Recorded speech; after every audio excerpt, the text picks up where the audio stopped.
दीपक 10वीं का छात्र था और वो पबजी बहुत खेलता था, जिस वजह से उसके घर वाले बहुत परेशान रहते थे।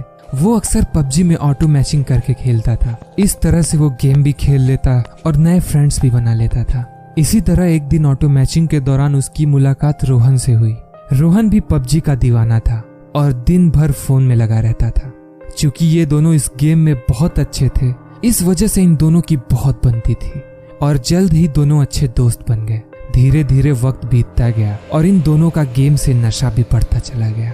दीपक और रोहन अब हर वक्त पबजी खेलते रहते थे। लेकिन एक दिन जब दीपक अपने दोस्त रोहन को पबजी खेलने के लिए इनवाइट करने गया तो देखा कि रोहन ऑफलाइन था। वो सोचा कि रोहन अभी कहीं बिजी होगा, इस वजह से वो सोलो वर्सेस स्क्वाड खेलने लगा। इस तरह कई दिन बीत गए। दीपक रोज देखता तो रोहन ऑफलाइन रहता। इस बात से दीपक को फिक्र हुई और उसने तुरंत रोहन के नंबर पे कॉल किया।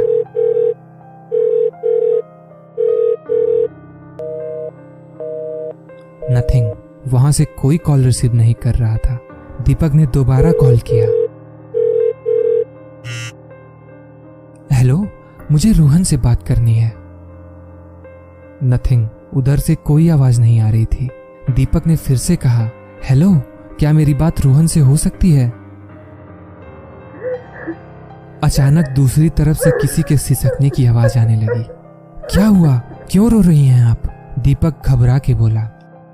रोहन इस दुनिया में नहीं रहा, उसका इंतकाल हो चुका है। ये कहकर वो महिला रोने लगी। दीपक ने उस महिला यानी रोहन की माँ को चुप कराया और उनके घर का एड्रेस लेकर उनके घर पहुंचा।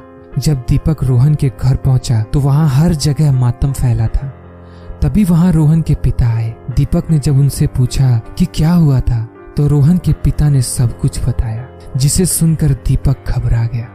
रोहन के पिता ने बताया कि एक दिन रोहन पबजी खेल रहा था और गेम में अचानक उसे किसी ने मार दिया। वो बहुत गुस्सा हुआ और उसने फोन फेंक दिया और जोर जोर से चिल्लाने लगा, मारो उसको, मारो। उसकी हालत और बिगड़ने लगी। उसका ब्लड प्रेशर बढ़ने लगा और वो पागलों जैसा रिएक्ट करने लगा।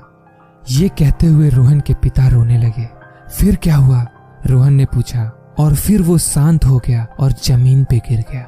हमारे सामने ही इस पबजी गेम ने हमारे बेटे की जान ले ली। ये सुनकर दीपक बहुत डर गया और उसने तुरंत अपने फोन से पबजी अनइंस्टॉल कर दिया।